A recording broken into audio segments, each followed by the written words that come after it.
So I just had my first live stream back in action, and I told everyone that I have this video planned, and it's very much a rant video.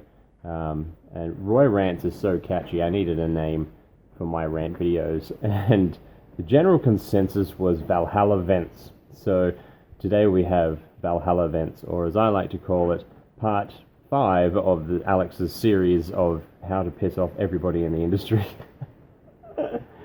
So this video's vent topic is about the design of knives. Now, being a knife maker myself, or after being a blacksmith for many years, I've been moving into knife making a lot recently, but I've been a knife nerd for a very long time, ever since I got my first pocket knife given to me by my uncle at the age of 8. And knives need to be remembered as being tools. So every time I see a knife put up, I am scrutinizing it to see whether or not it would be practical. Now, there are purely decorative knives and decorative swords, and that's totally legitimate. You know, some people like nice wall hangers, and that's fine. Movie swords are often much more aesthetic than practical. But I'm talking about sort of handheld knives. And I wanted to go into a little bit of the theory of the design of knives. Not all of it, because otherwise this would be like an 8-part, 2-hour-long each video series. And I don't want to do that. So basically just going to cover the basics just to get you thinking a little bit more about any future knife projects that you might have in the works.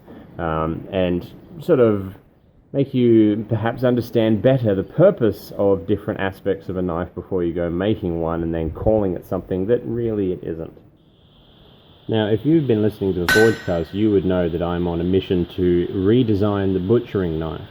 Now, that doesn't mean that I'm going to just come up with a design that I think is better and then call it a butchering knife and sell it. No, I'm actually going through the process of researching and dealing with people who use butchering knives all the way from commercial butchers through to hunters. And it's the hunter end of the spectrum that I really want to focus on, because anybody that's actually done meat work before knows that there is at least 5 knives that a butcher will use when going through and processing up meat.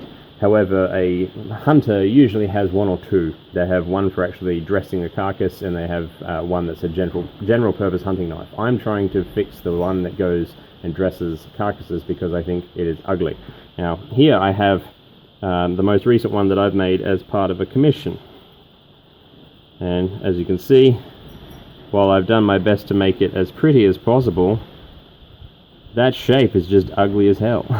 And so my mission is to make one that is just as functional, possibly even more functional, but still looks nice. I mean, I've tried my best to make this one nice, but there's only so much you can do with that shape. So, anyway, I'm still quite proud of it. This is what's known as a trapper-style butchering knife, and it's because the mountain men of the Wild West used to have similar knives of this, sometimes as small as this, sometimes as big as almost like a machete. And they're very practical knives that are sort of jacks of all trade and masters of none. They're trying to combine about 5 different knives into one package. So let's have a look at why you should take good care in designing your knives. Now, let's focus on the butchering knife to start out with. Get my little chalk here. I'm going to draw all over my anvil. So it has a blade that you'll notice the front of it is fairly straight, and then it sweeps up quite aggressively, has a bit of a head at the back, and then sweeps back down like that. And you've got blade along this edge here like that. Now, there is a reason that it is designed like this. Now, this video isn't going to be just about butchering knives, but this is a really good example of the why behind knives, because this is an ugly knife. This is an objectively ugly shape. It looks phallic and really has no sort of pizzazz to it. I mean, you compare that to, you know, like the, I've forgotten the name of it, but Jason Knight's beautiful design that sort of looks like that, you know, and then goes into the handle. That's a gorgeous profile. Is it practical for butchering? Absolutely not. You can butcher an animal with any knife, really, as long as it's sharp. But the practicality of it and how good it is at the task needs to be accounted for if you want the knife to be used. And I love my knives to be used. So Let's take this butchering knife for example. Now, if you were to take any hunter that carries one of these in their field kit and check the edge, you'll find that this part here is practically new. It'll still be razor sharp, nothing will be touched on it. This, however, will be where most of the wear is, most of the chipping, most of the blunting, loss of hone, and sometimes you'll even have the tip has been ground round on it. That's a personal preference of the hunter, but something you'll find it happen quite a bit. Now, there is a reason for that. The most arduous part about dressing an animal, for those of you who have not been hunting and had to cut up a deer or a kangaroo, the most arduous part of it, and the part that requires the most finesse, arguably, is skinning it. And getting the skin off means parting the skin from the muscle tissue, which it's connected by a series of membranes. And if you've got the hide here and the muscle here, there's all these membranes there, and basically you want to part through those.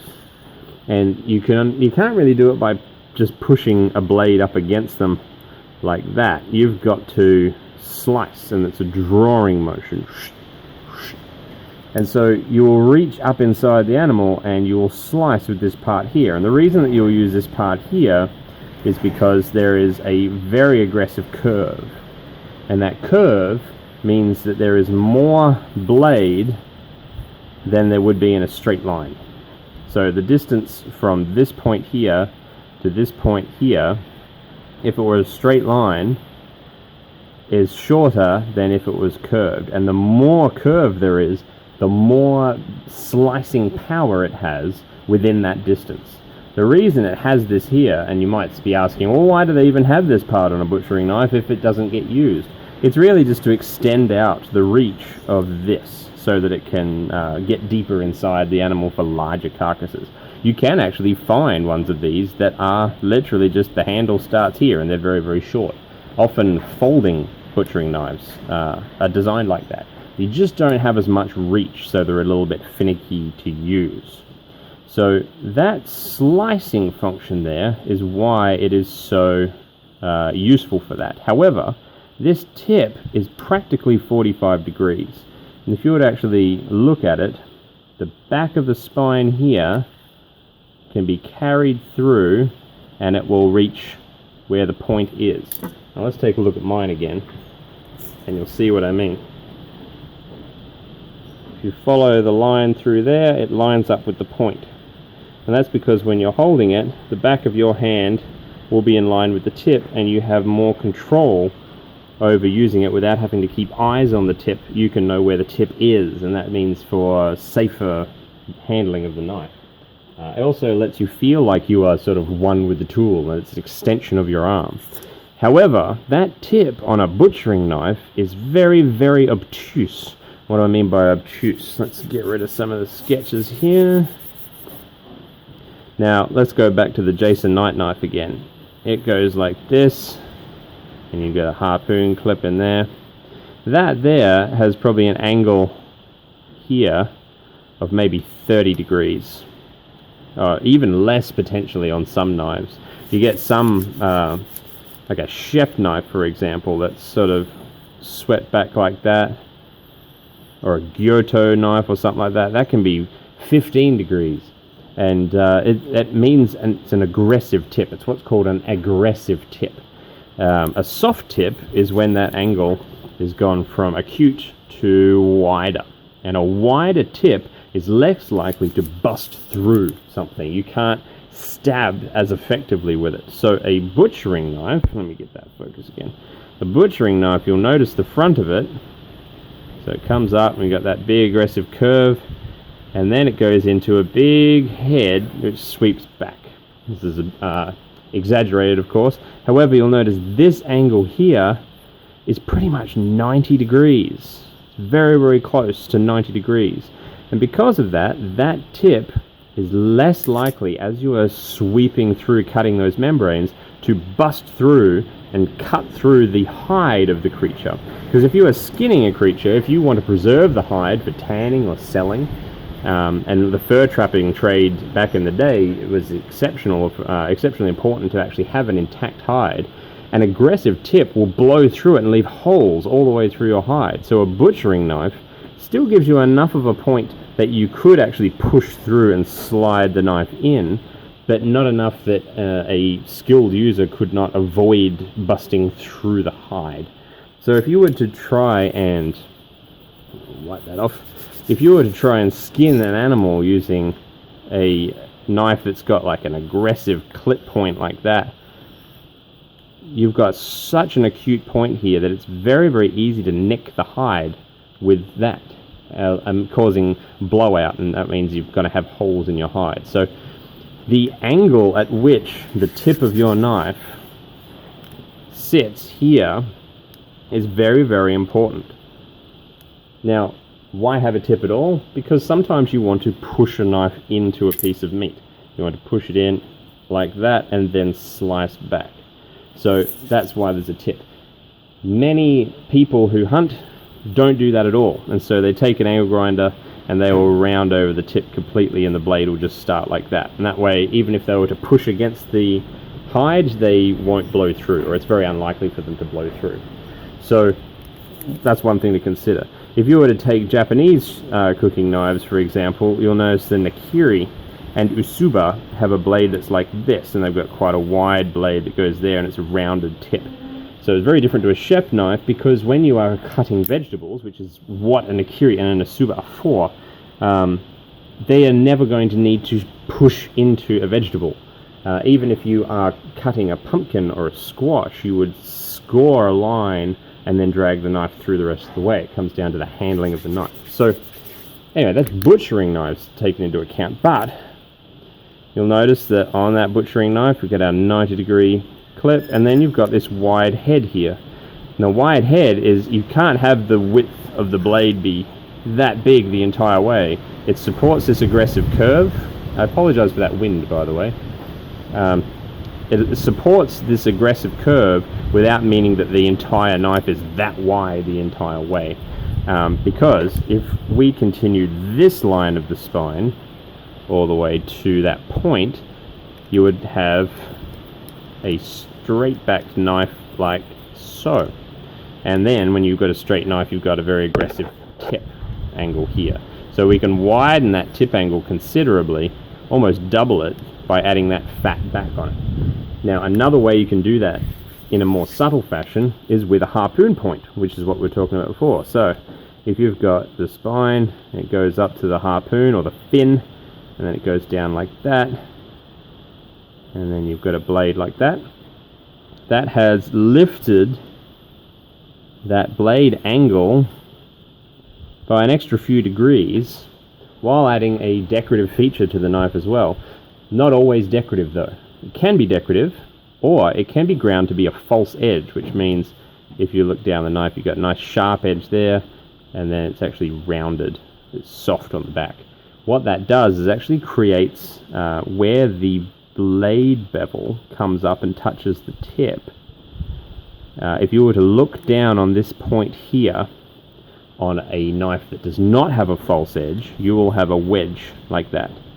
If it does have a false edge on the back, you will actually see that it really drastically reduces it down and makes it even sharper. So if you really want to make an aggressive point, something that is designed for stabbing, harpoon clips are definitely the way to go. So there are all sorts of types of clips on knives. So if you've got a blade like this, you can just have the classic clip point. You can have hollow clip points, which you'll see on that's really bad drawing, but you'll see that on Bowie knives quite a bit, Muso buoys and things like that, that hollow ground clip.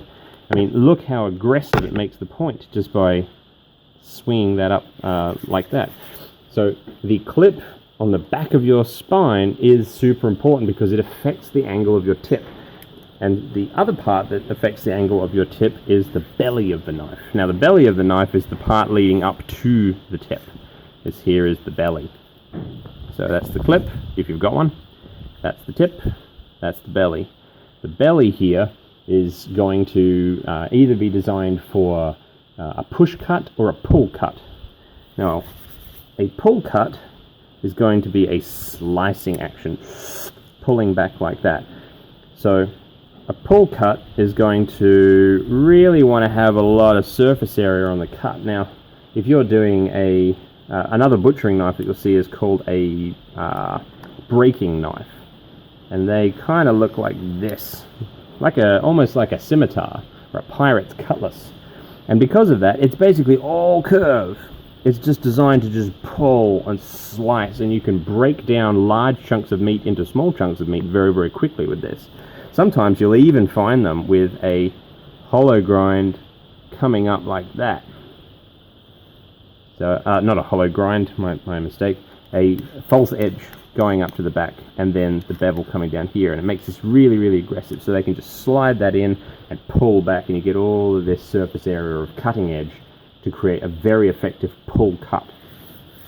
The belly of the knife is where the slice happens on the pull.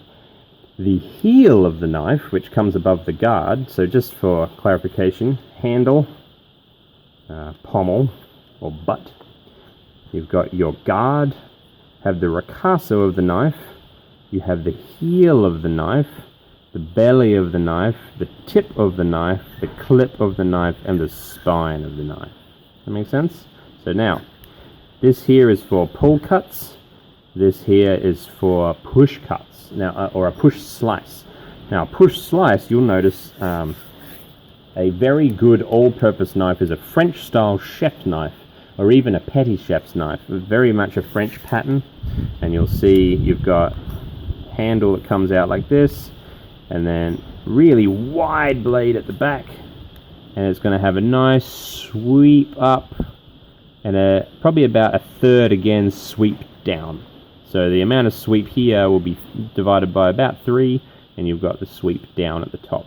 This creates a nice, vaguely aggressive tip, gives you a nice pull cut, and a nice wide heel here, so that when you are pushing to cut, because handling a chef knife is, you do the pinch grip, you hold the handle like this, put your fingers here, you want to push and slice, and that's using the heel of the knife to actually do that. When you were cutting meat, you'd put your finger there and you would pull across like that. So I apologize to any chefs or trained chefs watching this. My chef knife handling skills, I have actually gone to culinary school, but I'm still terrible.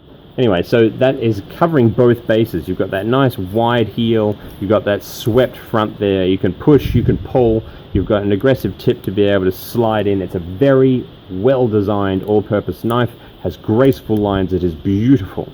However, if you go into Japanese cooking, you'll notice that there are 2 main, or 3, let's say, main knives here. We've got here Santoku, which you'll notice rocks up very, very slightly at the front. Not on all designs, but it depends on the manufacturer. Very, very slight rock up. Very, very obtuse angle here. Still not as obtuse as a butchering knife. And a nice broad heel. This is deliberately designed for slicing. Slice, slice, slice. Although the spine on them is generally a little thicker, and you can use them for some light chopping as well. Then you've got your Nakiri, which we talked about. Usuba are the same. Very square, a round heel. Main difference between a Nakiri and an Usuba is the grind. A Nakiri goes, you've got the sort of the looking down the front of the knife. It sort of goes in like a hollow grind here, and then back straight again. And then there is a chisel grind here, and it goes up. And this allows material to just part and fall off the knife and not stick to it. It's a Japanese style grind. And Usuba, by comparison, is totally flat on one side and has a shallow chisel grind and goes up like that. And they both slice very, very differently. And you can get left-handed and right-handed, both Nakiri and Usuba. And it makes a big difference when you're cooking very finessed dishes. I prefer the Usuba to the Nakiri. But even more so, I prefer a Western ground Nakiri hybrid, in which there is a full flat grind all the way to the bottom, and then a micro bevel. That's my favorite, simply because it's easier to sharpen, although any Japanese chef that saw me doing that would probably kill me with a Nakiri. However, then there's also, you've got Garasuki knives, which are sort of, now I'm going to get these wrong. I'm not super fluent. I'm sure Sam Towns will probably correct me in the comments, but you've got two push-pull slices, basically. One's push, one's pull, rather than having them combined like in the French chef knife. So one is called a gyuto, and a gyuto comes out like this. You've got a little bit of a sweep, and it comes down largely. Fairly sure that's the gyuto. So you've got your blade here, and then you've got a Garasuki, which has the softer pull there, and comes out like that. Fairly sure that's the difference, but you can see what I mean. One here is for pull slicing, one here is for push slicing. Both will do both. However, when Japanese chefs, the ones who take it seriously, come into their kitchen, they just roll out this tool roll with like 15 different knives on it, and they have sort of work left to right and have the most incredible process for using them. It's a beautiful thing to watch. So yeah, thinking about those considerations makes a big difference. So one of the other things, I mean, we were using Jason Knight's knife, sort of patented knife design, which is beautiful, and it comes out like this. Using this as the example here, the harpoon clip, we've got the ricasso there, and the handle goes off. You'll notice that he has quite a deep belly in the heel of, recurve in the heel of his knife. Now, what does recurve do? Now, I notice a lot of people use recurve in their knife designs because it looks really, really sexy. No arguments there. However, for a functional purpose, do you notice how that essentially negates the ability to do a push slice? As you move the knife through, there's no blade touching what you're slicing. But on a pull slice, it is an absolute champion because a recurve does two things. The first thing is that it increases the angle of this. So when we're looking at a butchering knife, like so, you only have curve here, and then it stops. Here you have curve that continues all the way. So instead of just using this much of the knife, they get to use this much of the knife, and you get power cuts, just power slices. And there's some awesome videos of Jason Knight cutting through pineapples and pumpkins and all that sort of thing. It's because this thing can slice like you would not believe. But if you tried push slicing with it, it would be very ineffective.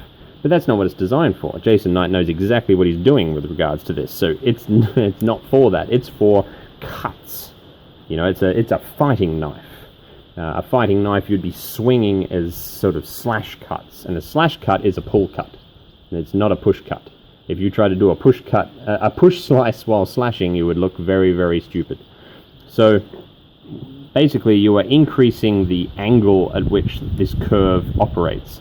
The other thing you're doing, though, is if you take the very top of the ricasso here and measure to the tip, and you were to just draw a straight line like a brokeback sax, that's the minimum amount of distance that you can have a bladed edge.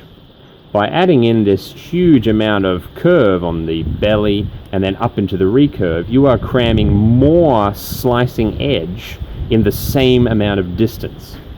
But it is only going to be effective as a pull slicing or a slashing edge. So it's one of those things. If you want to be able to do push slices, you cannot have a recurve in the heel of your knife. If you want to avoid accidental punctures, you cannot have an aggressive tip. So it's just, these things are functional aspects of knife design, and just because something looks cool, like a recurve, does not necessarily mean it will be fit to task.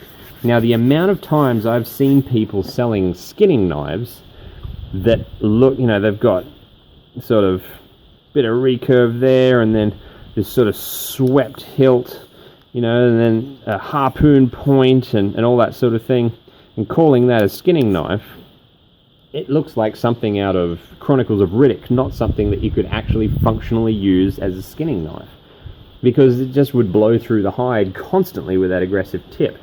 The recurve means that when you actually have finished skinning the animal, and you've broken it down to larger chunks, and you're trying to do pull slices to cut it up into fillets or whatever chunks of meat that you're doing, this is going to render it very, very difficult to use. If you're trying to use it as an all-purpose knife, which, you know, a handy, well-made skinner should be a fairly all-purpose bush knife as well as a skinning knife, it just sort of negates from it quite a bit. So this video is sort of a bit of a rant about knife design, and yeah, I understand that there is an artistry to knives, but if you want them to be used, design them well. Think about the why behind everything that you're doing, and think about things like your grip. Oftentimes you'll see something like a chef knife, and it'll have a bottom quillion on it, which really, the amount of times you rock a chef knife, a bottom quillion could actually get in the way and start hitting the table. Or there won't be enough clearance here, so when you're actually holding it, your knuckles will keep hitting the table every time you go to chop. And the way that your grip works is going to be very important. The reason that bottom quillions exist is so that the knife won't slip out of your hand this way when you're chopping. And if you're doing aggressive chopping with a chef knife, you're using the chef knife wrong. You know, you can't really chop down a tree with a chef knife, but you can with a kukri. And a kukri will have a really fat pommel on the handle, you'll notice, because it is a chopping knife. So that's actually another classic design. You got a nice big straight thick spined edge, you know, 5 or 6 mil minimum. I've seen 8 mil spines on kukris. I've seen 10 mil spines. And then you've got this swept front here, and out comes that thick belly into a recurve. It's a beautiful design, and it's designed to be a little bit more multi-purpose. This thing's blade is so aggressively curved and over such a long distance that you can actually do pull slicing using this curve here. That's how big these things are. Like if you made a small kukri, you'd only be able to do pull slicing on very small things. Push slicing, not great. But look at all this area for pull slicing. You know, slitting throats of unsuspecting people guarding a military camp in the jungle. The Gurkhas were amazingly talented at finding and killing people. If you ever want to hear about some genuine badasses from history, the Gurkhas are it. So you've got all of this blade, and it's quite a aggressive blade. You don't get many micro bevels on kukris. Really, it's a big wide bevel that goes right down to blade, and you've got a thick spine. So the thickness of the spine here brings up another topic of design that's very important to consider, and I see it a lot as well. Thick spines are attractive on a knife. It's true, because you can put all sorts of cool decoration in them. Take, for example, the butchering knife that I'm working on.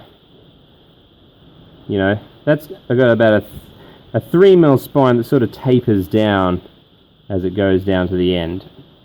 And it's just enough room to be able to put this decoration in. And that decoration is cool. It's visually appealing. Being able to do that sort of thing helps you get big dollars for your knives, so long as they don't get in the way. But a thin knife, it's harder to do that on. So a lot of the time you'll see a small knife that's designed to just be sort of held like this with maybe a 4-inch blade with a 6 mil spine on it. And that is just not practical at all. Now, why is that? Well, there is a way to make it practical, but I'll go into it.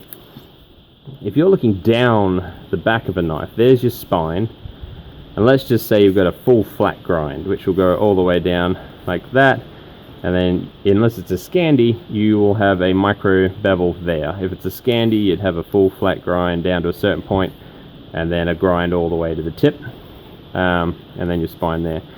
Now, the wider this distance is, I cannot draw here. The wider this distance is of the spine, the more obtuse this angle is going to be. So let's just say I have a knife that, let's do a realistic size. So what's a real size knife here? I've got a handle, yeah, it's about right. And guard area there.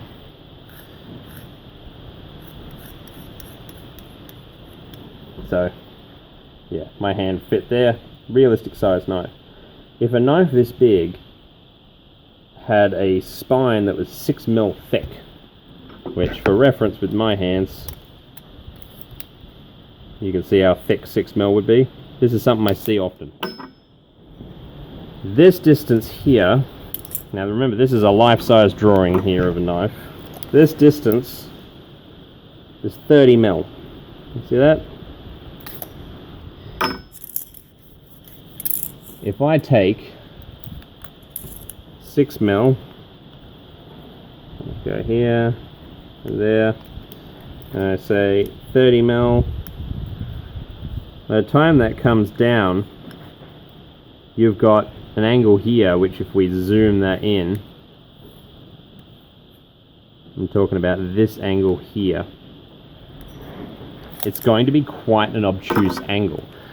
Now, if you're doing a bushcraft knife that you're going to be batoning through wood or something like that, having that amount of chunk behind it to back up the edge is going to be great, but you're never going to get a good slicing edge from this blade. So when you think about it like this, what's one of the most common tests that you see people do when they finish sharpening a knife, and I do it too, and it's you shave your arm hair with it. So if you can get any knife sharp enough to shave hair, why do people use cutthroat razors to shave with? And it's because a cutthroat razor is better at slicing on a push than pretty much any other blade because it is hollow ground, which means as you're coming down to the blade edge, see how it curves like that? And you can see over the same distance, from the same width, a hollow grind brings it down to so much finer a point. And because of that fine point, it's very brittle and weak. It's not designed for chopping, but the edge, the sharpness that you can get on that is phenomenal and scary. And hollow grinds aren't necessary on a straight razor. I'm a big fan of flat grind straight razors. However, on a flat grind, you really need to make the entire thing thin. So you have to start with a spine that's very narrow and chisel grind it. So it'd be flat on the back, all the way down like that, and you get very, very thin angles. A lot of people think that it has to be hollow ground to be sharp, but if you look at this, a nice chisel grind on a straight razor can create a very thin edge. It's just geometry. So think about that. When you are thinking of the thickness of the spine of your knife, think about how wide it is. Now, a kukri can have a 10mm thick spine on it, because a kukri is literally, at where the blade is, I'm talking like, it can be like that, like more even. Like that's all 4 fingers on my hand. I've seen them even bigger. So by the time that flat grind goes all the way down, you do have quite an acute edge, which is sharp enough to do slicing, like cutting people's throats, but also backed up with enough meat on it because of that big thick spine to be able to chop. And the belly on the front of it, when you've got that, goes down there like that, it brings all this forward weight here to be able to drop down and let gravity help you and chop and chop and chop and chop. And you can still keep this heel nice and sharp for if you want to do like cutting rope and things like that. So you can add even more mass to the front of a kukri by doing a harpoon point. See how that adds even more? It's like another 10% mass to the front of it, makes it even more forward heavy and adds visual appeal. However, if you've got a knife that's designed to be nimble and you're putting a harpoon point in the front of it, you've also got to consider that mass. So nice little rabbit skinner style knife, that's adding mass to the front. You don't want a rabbit skinning knife to be forward heavy. So you want to maybe add in a bit of a guard situation here, or make it full tang so that this is heavier to balance the knife well. Because you've got to think, where on your knife is your balance point? Where's it going? If you rest on your finger, where's it going to sit? Balance point will affect its ergonomics and make the knife feel like an extension of your hand, or feel like it's always a foreign object. These are things that have to be considered to make a nice knife. So what's the point of all of this information that I'm slinging at you? Really, it comes down to this. If you are making a knife that you intend to be used, or you're going to label it something like a skinning knife or a butchering knife or a chef knife, make sure that either you yourself have experience using those knives enough to be able to know the detail of what goes into it, not just textbook theory, but get out there and use them, or speak to people who do and get them to check your work. I have a good friend, Alan, who almost laid an egg in front of me when I handed this to him. And straight away, as soon as he put it into his hands, he started making the motions as if he was cutting up, he processes his own sheep. So, you know, it sat well in his hand. It just rests on his index finger right here as the balance point. So because of that, you just don't fatigue. And since you have to have your arms above you so much while you're cutting up a sheep that's hanging up somewhere, you really don't want your arms getting tired. You don't want to lose dexterity in your wrists. So the balance point is right here because I've got all this mass up the front. And really, it's a very functional knife despite also being visually appealing. There is so much you can do to put decoration into a knife without affecting its performance and its ability to do the job. So don't forget, knives are tools. They are not just pretty wall hangers, although sometimes they are, and if that's all you make, by all means, proceed. But if you're making something that's designed to be used like this, you can make it as pretty as you want, just make it work, make it do the job. Otherwise, what's the point of even having a go? So thanks for bearing with me. I know that was a long one, but sometimes I've got to have a rant too. And being a knife nerd who now makes knives, especially spending as much time as I have to make something like this butchering knife, I want every single one of my knives to be used. Alan, who I mentioned before, I've made him a butchering knife, and he brought it back to me a few days later, and it was just caked in gore. And honestly, I've just never been so happy. You know, I put a lot of work into that knife for him, and to see it getting used and to hear the feedback and say, wow, it's cut better than anything that I've ever made, shows that I've done my research. It shows that, you know, I don't dress animals. I hunt, or used to, haven't had much time for it lately, but I've hunted enough and processed enough game to know what's required for a hunter. Now, if I was to hand this to a butcher, would they be able to use it? Yeah, absolutely, but they would want to have their specific knives, their 5 or so knives that they like to use for various different tasks. Because this one, you know, it's easier to carry one knife into the field than it is to carry 5. So, yeah, just a bit of a video to have a rant, or event, a Valhalla event, but really to get you thinking about your next knife's design. Does it perform the task that is intended, and can I legitimately call it a Skinner, or a chef knife, or a Santoku, or a Nakiri, or whatever it is that you're making, because it is a tool after all, and you want it to work as the tool is intended to work. So, hopefully this has got you thinking, hopefully this has got you redesigning. A pro tip that I would always recommend is to actually make the knife out of cardboard or wood first, and refine the handle to get the grip right, and see how it responds as you move it. And get some feedback. Get out there and talk to people who do the thing that you are making a knife to do. So see whether or not they have any feedback for it. I know opinions are like nipples. Everyone's got 2 and half of them are useless. At least 2. But really, you can choose whether or not to take on board the advice that you get given. So really, getting it in the first place means you can at least choose what to do with it, if that makes sense. So you don't necessarily have to take it, but get it anyway. Because the more voices you hear on the topic, especially if it's something you're unfamiliar with, like hunting or cooking Japanese dishes, the more information you can have and more preparedness you can have going forward into this project. So thank you all for sticking with me. I know this has been a very long video, but it's something that I think needed to get out there. I hope this has been informative. Can't wait to see all of Sam Town's corrections. It's alright, I love you, Big Fudge. Thank you so much to my Patreons who have made videos like this possible. Stefan, Sean, Sam, and anybody else who would like to join, the link's below. Be sure to follow me on Facebook and Instagram and TikTok and everywhere else that I am. I'm like a bad smell. And we'll see you guys on the next video. I hope you're all doing well.